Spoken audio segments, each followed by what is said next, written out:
Thank you, Beth. And we do appreciate the co-sponsorship and ability to have this nice facility, which is lovely. I've told my husband more than once that if I wind up here, I will not be an unhappy person. So, are we ready now? Okay. Good evening. My name is Kate Quick. I'm the president of the League of Women Voters of Alameda. It's our pleasure to present the latest in our State of Forums tonight, featuring the Alameda Unified School District. And I'm happy to see you all and welcome. The district will be represented by Neil Tam, who's sitting over here, president of the school board, and Kirsten Vitale, the superintendent of schools. And the league has an important goal that this forum, we hope, will partially fulfill, and that is civic engagement. And this forum is designed to inform the community about what's happening in its government, this time the schools, but we have done these forums for all levels of government in Alameda. And to that end, these forums provide our governmental agencies an opportunity to report on their activities, policies, directions for the future, whatever they have to say, we want to hear it. It is their presentation. It's not been fact-checked by the league. The state of forums are reports. They're not debates like our pro and con sessions that we hold when we deal with ballot measures during election seasons. However, you are encouraged to ask questions, and we have 3x5 cards and little pencils, and we have people that will pass those around. And if you signal that you want one, write down your question for us. They'll be giving me the questions, and after our presenters have presented, I will be taking the questions. It would be really helpful if you could state your question as a matter of clarification of something that has been presented. We don't entertain questions that are not respectful, and we don't expect the questions to be provocative or contentious. So we're looking for more clarification of what is being presented. I might be consolidating duplicate questions or discarding questions that are not civilly stated. So that's about it, and we would like to start tonight with whichever of you two has elected to start. It's Mr. Tam. Good evening. Can you hear me? Okay. Oh, thank you. Okay. Good evening. I want to thank the League again for this opportunity to share the state of our district with you. It was a tough 5 years. When I began my term in 2009, I was faced with a recall with Ron Mooney in regards to our support for Lesson 9. A new superintendent was hired by the previous school board, Kirsten Vitale. The school district was faced with two lawsuits: the plaintiff against Lesson 9 and the plaintiff against Measure H. We also needed to develop a master plan for the district, and this required us to conduct 37 community meetings. Then the perfect storm came. The state had a fiscal crisis that lasted until the passing of Proposition 30. We had to make deep cuts until this school year. Somehow, we weathered the storm. Today, we have a balanced budget.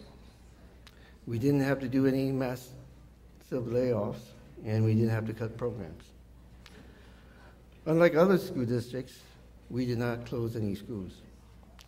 After much effort and one failed attempt, we passed a school partial tax, Measure A, that prevented us from making deeper cuts The voters in the state passed Proposition 30. This guarantees that we will have the same revenue that we had last year. We also set aside $5.8 million in reserve to protect the school district from any unforeseen crisis. Last week, the school board approved a contract with the teachers union, the AEA. And I want to thank the leadership from AEA, Gray Harris, and the superintendent for working with Rob Bonta, who mediated. And definitely, we were able to reach an agreement. Excuse me, people are having trouble hearing you. Okay. If you could speak a little louder, Okay. and I'll see if I can We now present the district journey from the last 5 years that led us to the present situation. Speak right into the mic. Speak right into it? It's like a rock star. Just Okay, right there. How am I doing? I'm doing better? Yes. Okay. right into the mic. Right into the mic. Thank you. So we are proud and grateful for our partnership with the various constituencies within the Alameda community. You have helped us protect our core education values and programs in the face of the fiscal storm of the past 5 years. We have managed to survive the state budget cuts far better than most other districts. There were many tough choices to make to achieve the balanced budget and also provide positive, measurable results.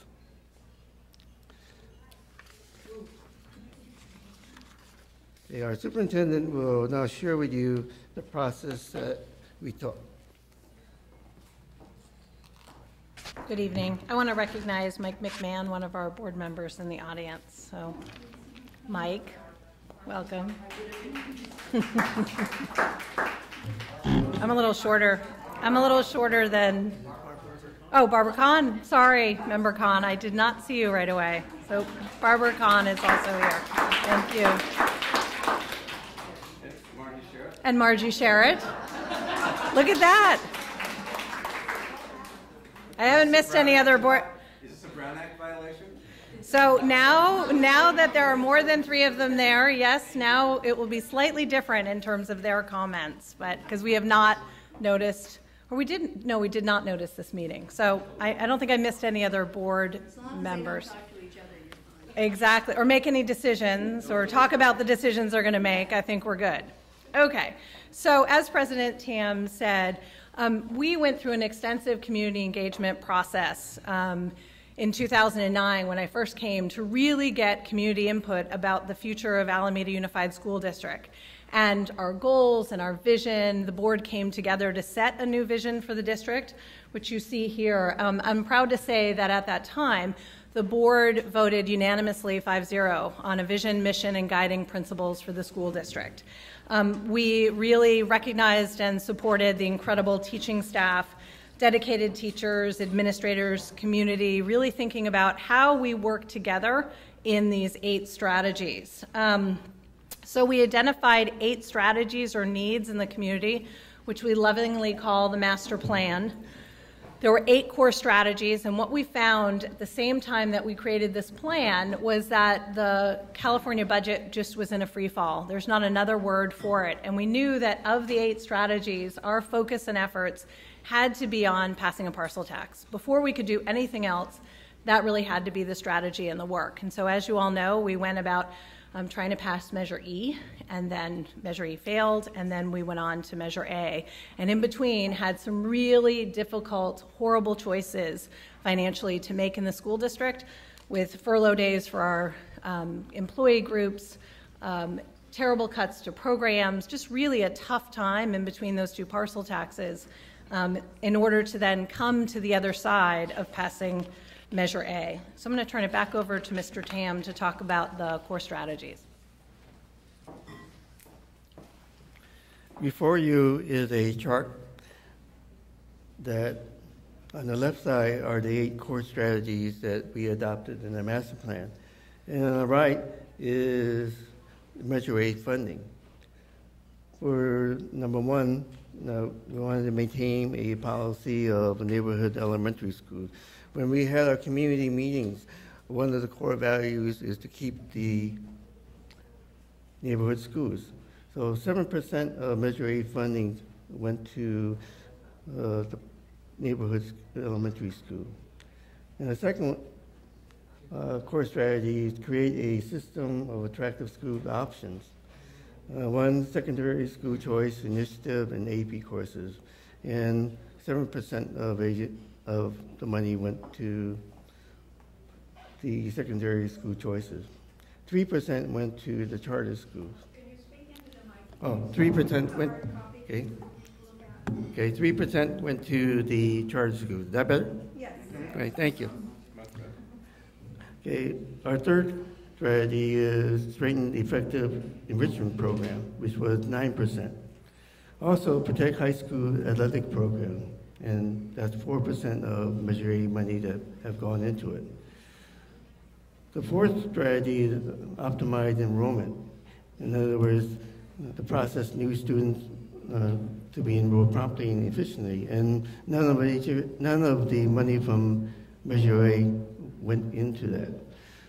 I was the principal of an elementary school. What happens is new families can register at the end of the school year or at the beginning of the school year in September. And what superintendent restructured to have enrollment going on during the summer so that the principals will know the number of students that will be arriving at school, so we have the programs available, the classrooms available. The fifth strategy is build nonprofit and philanthropic partnership. And again, no money is being funded from Measure A. I just recently heard that Wells Fargo is giving an educational grant to the district and to Alameda Education Foundation. So this is the beginning of building those relationships. The sixth strategy is redesign central office, streamline processes for greater efficiency. Again, none of the money from Measure A was spent on this core strategy. The seventh, raise the bar, strengthen course program. This detail will be provided in a later slide, and that's 66%. And the last, pass Measure A, the partial tax. 1.5% is off the top of the partial tax for administration, oversight, and transparency. So the subtotal is 96%. The other 4% was funded to keep adult school going. And this is how the Measure A money is being spent regard to the core strategies and also with adult school. The superintendent now will continue on with whoops, we went back. Continue with the core strategy. So to talk a little more about what we're doing to raise the bar, we have three core initiatives in the school district and a pilot initiative. So I'm going to talk a little bit about them. In okay, sorry. Is that better? It's real sensitive. And I'm a little short. Is that better? Okay. So one of our first strategies in math, it's kindergarten through Algebra 2, is a real focus on conceptual understanding for our young people. And so teachers have had professional development. We have math coaches in the classroom. So that young people are learning multiple methods of doing mathematics, really focusing on number sense, so that young people, by the time they get to the next grade level, because the vast majority of our young people articulate through our system, have a greater conceptual understanding in mathematics. And we're seeing great results, school to school, with young people and getting through algebra. What's happening for us is that Algebra 2 is becoming a greater gatekeeper. And so really looking at why is that, and what do we need to do differently and better for young people to get them through Algebra 2 as well. In English Language Arts, we have a program called Inquiry by Design, and we are implementing 6th grade through 10th grade with a pilot in 4th and 5th grade this year, where this is really a reading, writing, thinking curriculum. It's tied to the Common Core standards. So you may have heard that we now have national standards that California has adopted. 46 states have adopted them. And we've kind of gotten a jump start in English language arts on those standards. And it's a real thinking curriculum where young people, teacher is somewhat facilitator in classroom, and young people are really focusing on text. They're wrestling through that text. There's Socratic seminar. There's a lot of work around helping young people to do strategic thinking about what they're reading about. And again, there's a writers and readers workshop to that. And then one of our last initiatives has been Strategic Instruction Model, which has been work that we've done in secondary schools around helping kids organize thinking around a set of interactive teacher-student-led graphic organizers. And that's really helped young people. They've talked about how by using a frame or having a course or unit organizer, it helps them to learn. And we've now done this for a number of years so that young people in 6th grade are now seeing it in 9th grade. And that's been a really great support. And we have teacher support and teachers on special assignments supporting these initiatives. The other part of closing the gap is that during that terrible time between Measure E and Measure A, we had to cut the school year by 5 days. And these are the kinds of things that are just not good for young people, not good for teachers. We actually need more time in school, not less time in school. So Measure A supports a full year of school at 180 days. It has supported technology in the classroom. We have up and running a technology committee that is teachers and administrators really thinking together about a technology plan and what we need. Sadly, as a school district, a lot of the funding has had to go to infrastructure first. So you can't just walk into any classroom and everything's on Wi-Fi. We're trying to get to that place.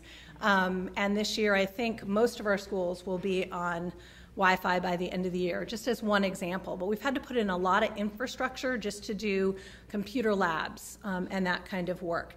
And then we also have done by school allocation to buy smart boards and iPads and computers, and that's really generated by principals and teachers on site. They're given a part of Measure A, $11 per student, and then that's decided by school sites about what they need. Measure A has been able to allow us to maintain small class sizes, K-3. So we're at 25-1 K-3. As part of the free fall in public education in California, they cut the funding for 20-1, and so Measure A has picked it up to allow us 25-1 in K-3. Measure A pays for most of our counseling and support services. So if we didn't have Measure A, we would probably have a caseload of 1 counselor to 900 students, and that's been reduced to about 1 to 460 students. Still not great, but so much better than if we didn't have Measure A. So that's really supported us. And then it pays for keeping our teacher salary the same. And so unfortunately, with the free fall in California, we were looking to have to cut dramatically in salaries across the district. And so Measure A has filled that gap to support our teachers. So Measure A is about $12 million a year, a little bit less. We have, as I said, paid for teacher salary. We've been able to pay for PE, media prep, music teachers, PE, advanced placement courses. So there was a time if you couldn't fill an advanced placement course, let's say there were only 22 students signing up for it as opposed to 35 or 19 or 18. We've been able to keep those classes lower through the funding of Measure A.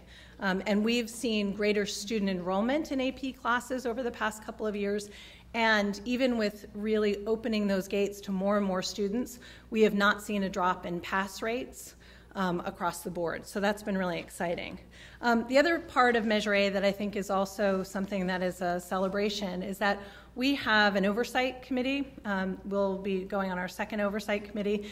They put a report together, and the report was very clear that we are spending the dollars exactly as the voters intended them to be used. And so that oversight committee meets 3 times a year. They look at each of the interim reports, and then they make a report annually. And so we're spending those dollars exactly as the voters. We need to push this up a little. Okay. Our state API scores have continued positive growth in our district over the several years. And the most recent data released last fall showed that 87% of the schools, 13 out of 15, increased their overall scores. 80% of the schools, 12 out of 15, exceeded the state target score of 800. The district API improved overall from 841 in 2011 to 847 in 2012.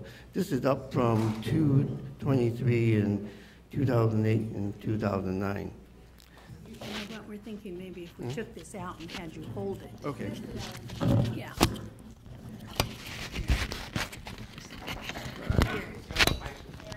All right. Yeah. Again, I apologize for my soft voice. We should have thought of that earlier. So we have maintained a focus on improving instruction through positive programs in teaching and learning to support student success. And the first list is inquiry by design, strategic instruction model from the University of Kansas, and math instructional initiative. And these are three initiatives that help in providing in-service training to teachers. The other is the magnet and innovative program that provides choice. When we had our community meetings in 2009, one of the core values is to have other choices. As a result, Maya Lin was created at the magnet school, the art magnet school. And this enrollment increased 100 more students. And that was amazing within 1 year. Earhart and Bay Farm have innovative programs. The junior jets will be starting next year at Encinal High School. Lum and Earhart was nominated as distinguished schools in 2012 by the state. Lincoln Middle School was named in 2011. And that was quite an achievement. It took a lot of work for the staff and the parents as well as the district to prepare for the state as they visited the schools. 10 Steps to Success for all K-12 students is one of our milestones to success by grade levels. The other is school update and progress report for every school in the district. The greatest achievement really is the resolving the negotiation with the teacher unions against the backdrop of $20 billion in cuts by the state over the past 5 years. And we reached an agreement with AEA in regards to the contract, and we voted to approve it last week. We reached an agreement with the classified CSEA 27 and 860 in June 2012. We reached an agreement with AEA on class size in June, and on the 2013-14 calendar in December. And again, we reached an agreement with her on the contract in March. Now we turn it over to the superintendent in regards to challenges. Thank you. So I always feel as though I'm a glass is half full rather than half empty. And so when I think about these challenges, I think, there's opportunity within these challenges. So we need to continue to improve educational programs for young people. Whether we agree with No Child Left Behind or disagree with No Child Left Behind, it's the current federal law. And so we have students in what is known as schools that are labeled program improvement. So we need to continue, we have a responsibility as a school district to continue to target support to the students in those schools and to support those schools with greater funding through Title I and greater work with professional development and support for students to get better and better. We're dealing with a legal challenge with what was Measure H in the Barricas case. It places about $7.4 million in revenues at risk. So we won in the lower court, and then we lost on appeal the first time, and then we were granted rehearing, and then we lost again. And in that second appeal, what happened is the arguments were just strengthened. And so the board voted, and they've directed me to take this case to the Supreme Court.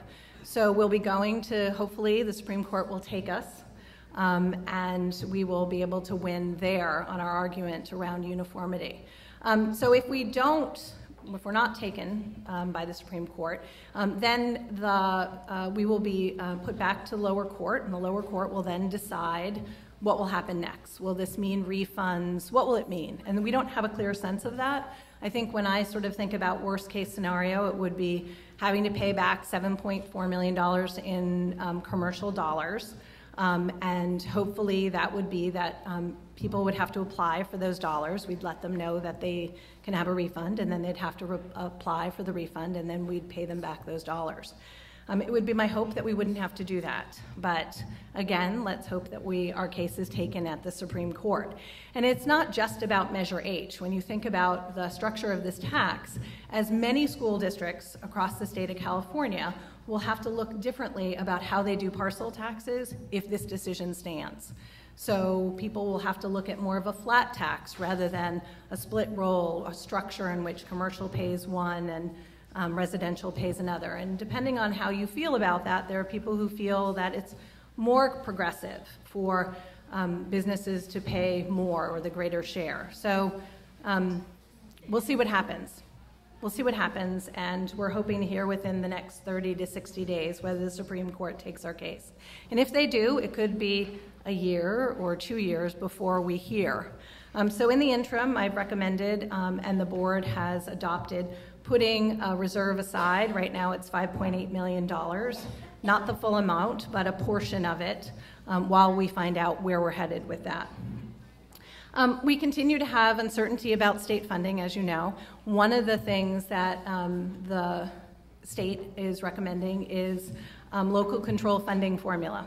And as we look at that as a school district, it seems as though, based on current assumptions, that we would actually gain more money in revenues each year. And the funding formula is based on the kinds of students you have. So you get more money if you have more English learners, more money if you have students on free and reduced lunch. So we'll see. We know, like anything else at the state, we can count on it changing once or twice or another time. So we'll see what happens with it, but I would like to be very hopeful about the notion behind local control funding formula.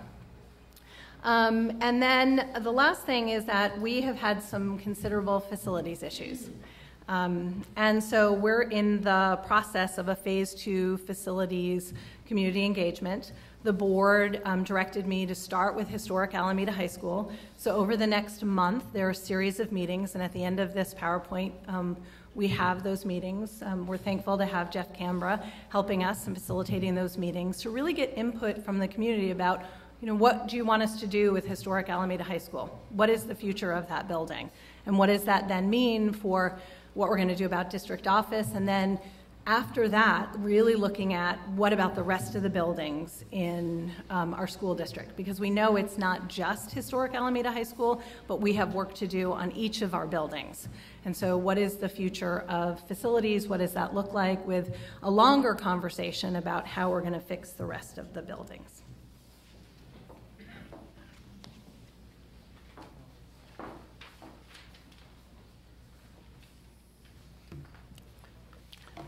It's easy to slide backward quickly and very hard to progress. We need to maintain our momentum for all the challenges ahead. One of our greatest assets will be good people working hard with strong community engagement, feedback, and support. I believe in partnership with the nonprofit and with the city, as well as other HMOs. We have a partnership with College Alameda, where there's a dental clinic for children. We have a partnership with the Boys and Girls Club, where they have a health clinic available, and also a mobile asthma truck that comes so that families can be able to address their kids' issues. We have a partnership with Alameda Family Services. We now have a clinic in the West End as well. And through these partnerships, just like with the Alameda Education Foundation, we were able to address the needs of our children, just not as individual entities, but as a whole community. Because we serve the children in our community. And by creating these partnerships, we can then be able to create more resources. If you need more information in regards to the Measure A and our master plan, you can go to our website and you'll be able to get the information there. Now, Kirsten will talk to you about the next steps. So we encourage you to get engaged. Our next meetings around historic Alameda High School are April 11th, 15th, 20th, and May 9th, all in the Alameda High School cafeteria. And each of those has a different topic around first educating the community and looking at the facts. What are the facts? And then what are the options? And then really looking at how we can come to consensus about the recommendations of those options to the board. And the goal would be to make those recommendations at the May 28th board meeting so that the board then can give me some direction about the next steps around historic Alameda High School. And then our goal would be, as we enter next year, to then work on facilities 2, phase 2, the other buildings. And so that's some of our upcoming work that we just wanted to remind the community about, so that please come and join in. And I see that Member Spencer, the last board member, so our full board is here, came in the door, so welcome. I think that concludes our presentation, so I turn it back over to you, Kate, for questions. Thank you, Kirsten. And thank you to both of you. We have more questions than I think we're going to be able to deal with. And some of these, I think, I will take some executive privilege, because I think this first one that I picked out is something that my friends and I were just discussing the other day, and it needs to be not only stated but posted somewhere. How many schools is the school district responsible for in total? And the name of the schools and what type of school each is, and a definition of that type. Traditional, magnet, charter, or whatever. And a lot of people, I think, are totally mystified by this is a magnet school, this is a charter school, what is the difference, who governs it, and so on. It seems to me there could be a chart on the website or in the paper as an article or something, so that when parents are making a choice of what school or what type of school they want their child to go to, they could understand what these definitions are. But the question is, how many schools is the school district responsible for, and the name and type by traditional, magnet, charter, or any other of those schools. So that's the first question. Good luck. Yeah, let me see if I get this right. It's like a quiz. So we have 10 elementary schools. One of those elementary schools is called a magnet. The school board is responsible for that magnet, but the magnet takes students from across the district. So there is a neighborhood exception. So what was formerly Washington School is now Maya Lin. And Maya Lin is a district school, but it takes students from all over the district with an emphasis on students first in the Washington neighborhood. So that's 10 elementaries. In middle school, we have 2 traditional middle schools, Wood and Lincoln. There's a charter, the Academy of Alameda. The 2 traditional middle schools are 100% the responsibility of the school board. The charter, the Academy of Alameda, has its own board that they are responsible to. So let's say a parent has a concern about the academy, they would first go to their own board.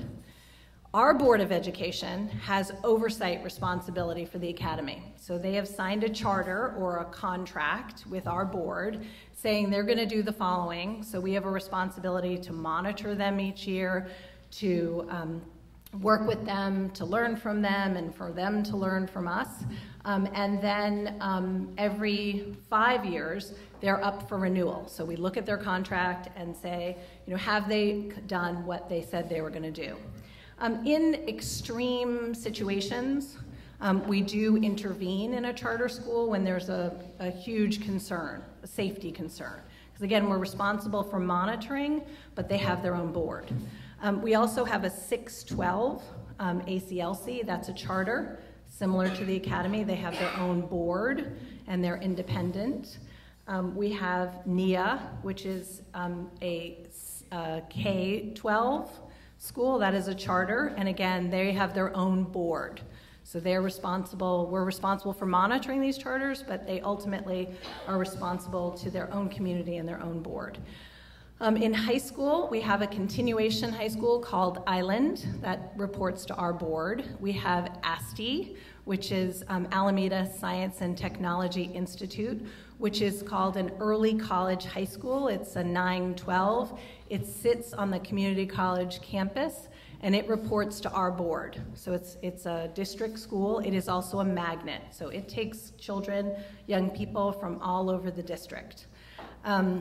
We also have 2 traditional comprehensive high schools, Alameda High School and Encinal High School. They both report directly to our board. And lastly, we are opening Junior Jets, which is a magnet, and it will sit on the Encinal campus, and it will be a 6-8 school. And again, magnets directly report to our board, and our board is responsible for, and charters report to their own boards. Did I miss anyone? Base. One other charter. Thank you. So one other charter in the district, Base. Bay Area Science School of Enterprise. Yes. And BASE is an independent charter. And again, they have their own oversight board, and they come to us for renewal. And I think they had a renewal a couple of years ago. For our other charters, the Academy and ACLC will be up for renewal, I want to say, in 2 years, along with NIA. So they're all kind of coming up for their renewal of their contracts. And we're happy to put that chart online. What a great idea. Thank you.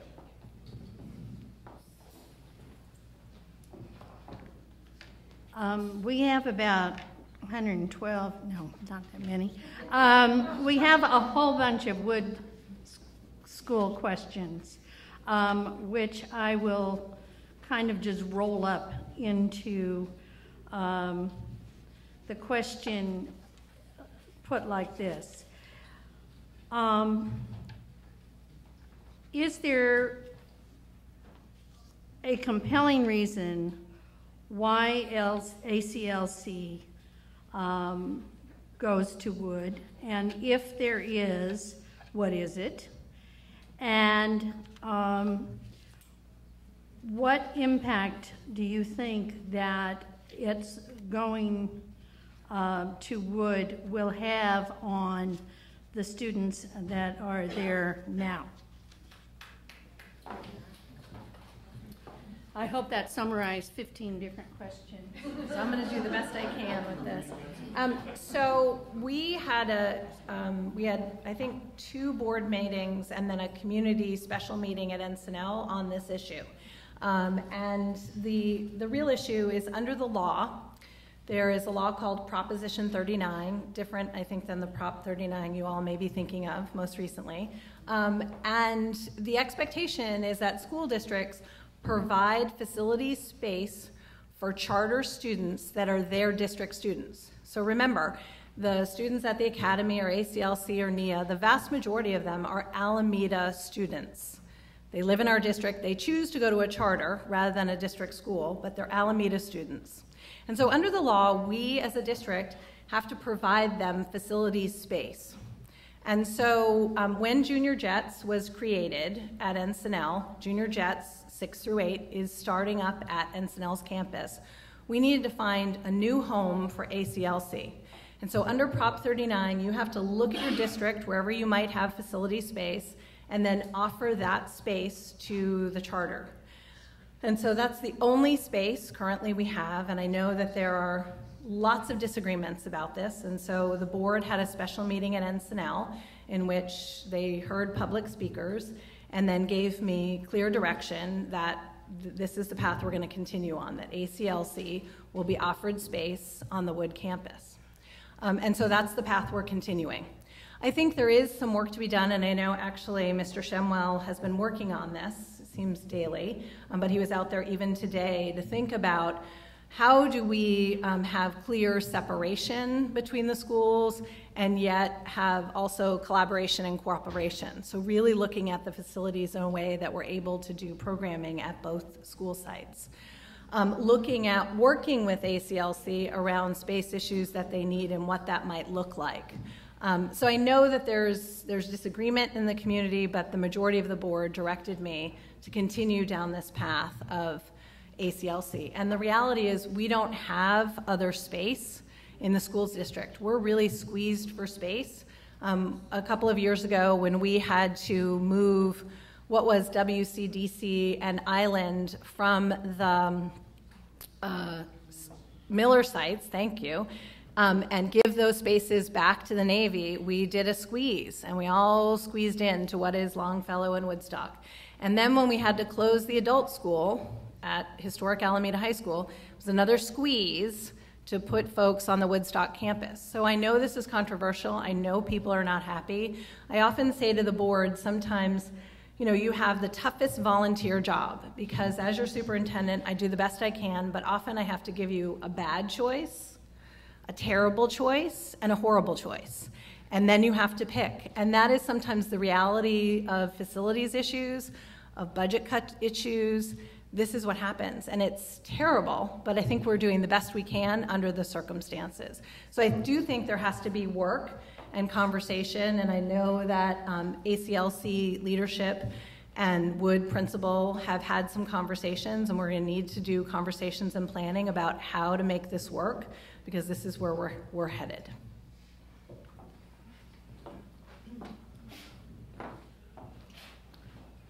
Okay, well, one of the things that I noticed was not mentioned in the presentation, and there's only one question about it, but I think that we need to hear a little bit about this. What is the district's strategy for students in special education? So I am excited this year that we have spent a lot of time and energy on a couple of strategies. One is professional development with teachers. So the strategic instruction model that I talked about earlier, we've really had a focus over the past couple of years with special education students and teachers who are teaching special education. So specific professional development and support, especially in secondary schools for teachers, which I think is really a good investment. Secondly, we've really looked at how we can streamline services. So that's been a really good support to our students and to their families. And lastly, I think we have spent a lot of time really looking at our SST process, which we call, it's a student study team process to really look at when young people need to be referred to special ed, really looking at that being a consistent process across our district. So whether you're at Ruby Bridges, or you're at Wood, or you're at Otis, it's a similar process where we're able to support young people who need to enter special ed, and then for other young people that don't really need to enter special ed, what are the other support services? What are the interventions needed? And so we've been able to put in reading interventions, interventions in math, really streamline in special education classes in secondary to get really clear about what are those classes? What is the curriculum? How do we support young people? So I think those are some of the things that we've been working on this year that we'll see some results from.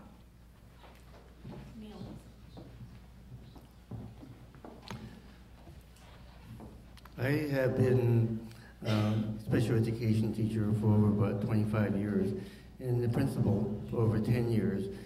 in supervising special education teachers as well as a program.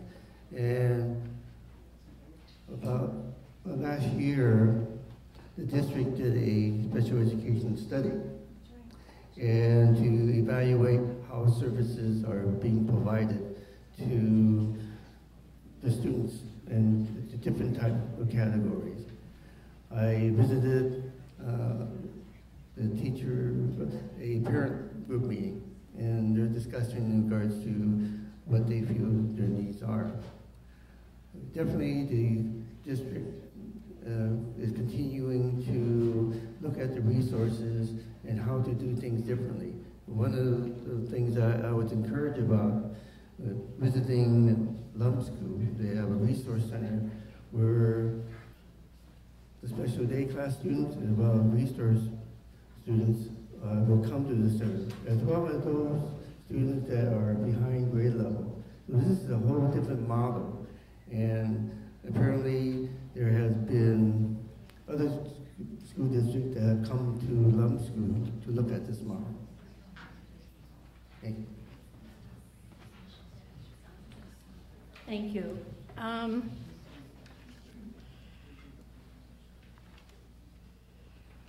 We have a couple of questions that have to do with the facilities issue coming up, and I know we advertised on one of the slides the dates of the review of the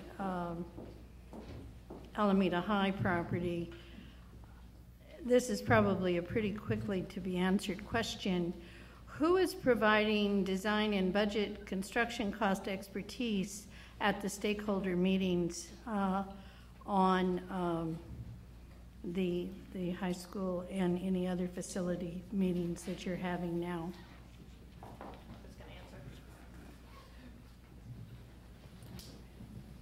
Hi, good evening. I'm Robert Shimwell. I'm the Chief Business Officer for the school district. When we go to the special meetings, you will see representatives that work with the district from QKA architectural firm and ZFA engineering firm, and they are the individual agencies that we have contracted with to support us in looking at our facility issues. I always reverse this, so I apologize if I get it wrong, but the Alameda Historical Preservation, or I get that backwards or something, but we have been coordinating and working with them also through the process, and they will be co-presenting, and they have an architectural and engineering firm, Wiss Janie Elsner, that will be working with them to present different and opposing views around the architectural and engineering structural elements of that particular historical building. So.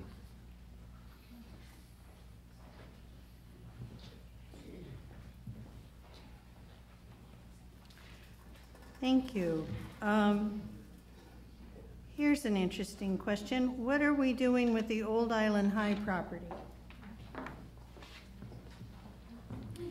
So the board directed me to commission a 7-Eleven committee. So under the law in California, it's called 7-Eleven because you have to have between 7 and 11 people on the committee.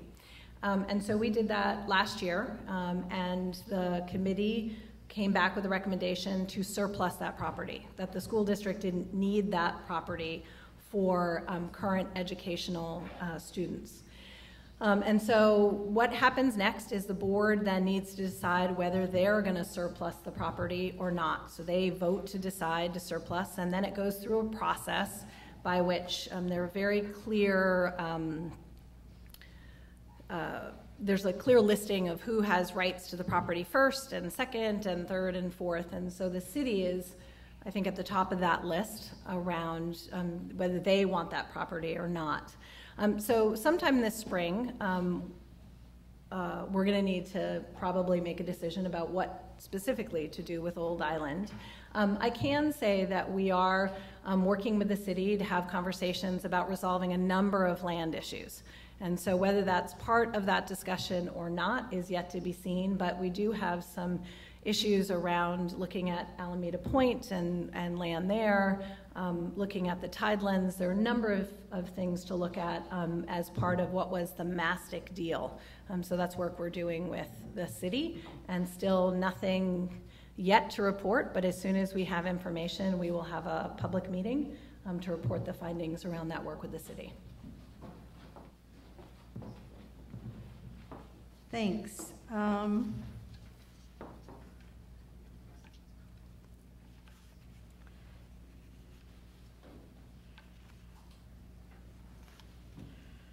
Boy, there's so many good questions here, and I know we're not going to be able to deal with all of them, so I'm trying to ask ones that I think are more generally people are interested in. Here's a good one. Does accepting Title I funds force schools into program improvement? So it's interesting how this is worded. So it's not in the accepting of Title I schools that forces you into program improvement, but you can only go into program improvement if you are a Title I school. So I know that sounds a little, and so we have schools in our district who have over 40% students on free and reduced lunch. Therefore, they get money, Title I federal funds, in order to support students. And so it is my belief, and I think the belief of administrators and some teachers in the district, that it is critical that we have that money to support that particular group of students. So we pay for counseling services for a lower class size, for student support providers. We pay for Title I teachers and reading teachers and all kinds of support services for students who, for the most part, come to us maybe not having a preschool experience, as one example. And so we use those funds to support students to get to grade level. Well, under the current law, No Child Left Behind, now called the Elementary and Secondary Education Act, with the same rules that everybody has to be proficient by 2014, you can drop into what is known as program improvement if you don't meet these proficiency levels. So again, we don't have to agree with the law, but I do think it's really important for us to take these funds because we use them to support the young people who need them. I don't necessarily agree with No Child Left Behind. I think one of the things that it did that was good, just always trying to look at the glass half full rather than half empty, is that it got all of us to really pay attention to every subgroup. If nothing else, it really got public education across the nation to really think deeply about subgroups of students, African American, Latino, Asian, every subgroup, special ed students. And I think what that did in paying attention to students, because you monitor what matters, that was a really important policy change from my perspective. I don't think that the intention of the law that everyone's going to be proficient by 2014, I know I was a principal at the time when No Child Left Behind came out, and 2014 seemed so far away, and here it is. So the law clearly needs to be rewritten and rethought out about growth for students, because I think at the end of the day, that's what we all want. When young people come to us, we want them to, at the end of the year, be better readers and better writers and be able to do mathematics better. Doesn't mean they're all going to be 100% proficient by the end of the year, but are they so much better, and are we getting them so by the time they're seniors in high school, prepared for college and career? So again, I know that the law and Title I then becomes what people don't want, but I truly believe we need those funds to support the young people they're intended to support.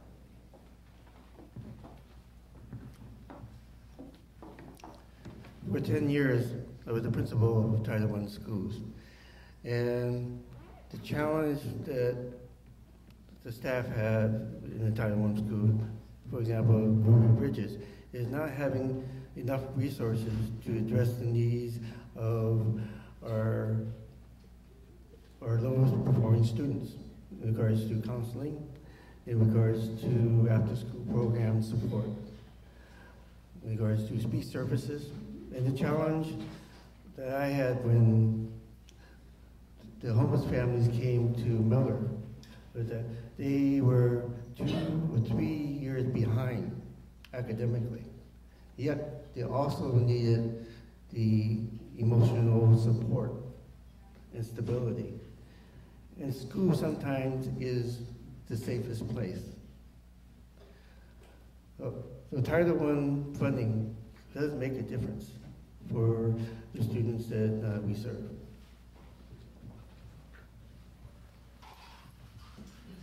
Thank you.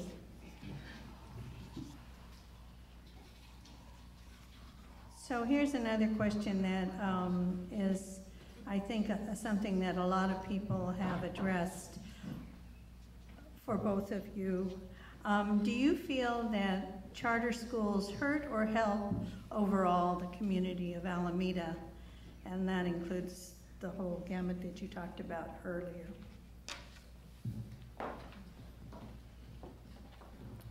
So I appreciate charters. I think charter law was created for all the right reasons. It was created so that there could be infusion of innovation into public education. It was created so that it put dollars in the hands of families, and families could then make choices about what is the best way for my young person, my child, to be educated.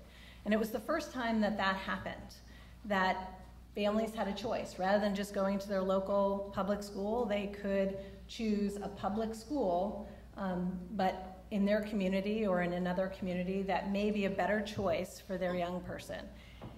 I think how some of this has played out politically has been really difficult, because the goal in the beginning was really for charter schools and this innovation to then be learning and support for district schools, and I don't know that that's completely played out in a way that it probably needs to. I think it's been difficult around the issues of teacher and classified unions or not having teacher and classified unions, and I think that's really unfortunate, because at the end of the day, what I really do appreciate about it was the original intent, that it was about choice and families being able to make decisions, and I really support that. I think families should decide where their child goes to school and what is the best education for that individual child. Because we know not everything works for everyone. And one of the things that we have really done, and Mr. Tam talked about earlier, as a school district, is that choice and the notion of choice came out of all the community engagement with our master plan. That was one of the top things that families and community said, is that we want more choice. And they told stories about choice and programs in the district that years ago had been cut. So again, my hope and intention would be that we could learn more from each other's charters and district public schools.